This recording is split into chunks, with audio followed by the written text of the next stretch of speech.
200 milliards de dollars, c'est le montant de l'augmentation des droits de douane sur les exportations chinoises, imposés par les États-Unis. Ils ont donc franchi un palier dans leur guerre commerciale avec la Chine.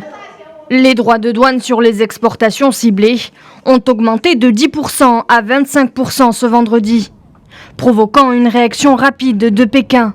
Dans un communiqué, le gouvernement chinois a exprimé son profond regret et s'est engagé à prendre les contre-mesures nécessaires de représailles. Tous les pays du monde devraient travailler ensemble main dans la main pour maintenir la paix et la prospérité maritime. Or, il semblerait que toutes les parties aux négociations ne fassent pas preuve de bonne foi. Les négociateurs des deux pays se sont pourtant réunis ce vendredi à Washington pour poursuivre les négociations, mais n'ont pas réussi à éviter une augmentation des droits de douane américains sur les produits chinois. Cette mesure couperet était suspendue depuis janvier par Donald Trump, mais le président américain a annoncé dimanche sa réactivation, arguant que les discussions n'allaient pas assez vite.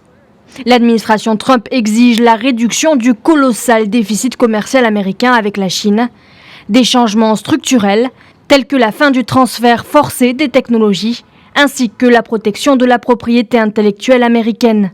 Donald Trump a opté avec Pékin pour la stratégie de la pression maximale, infligeant d'abord en mars 2018 des tarifs douaniers sur l'acier et l'aluminium chinois, puis l'été dernier sur 250 milliards de dollars de produits chinois. Objectif, faire capituler la Chine.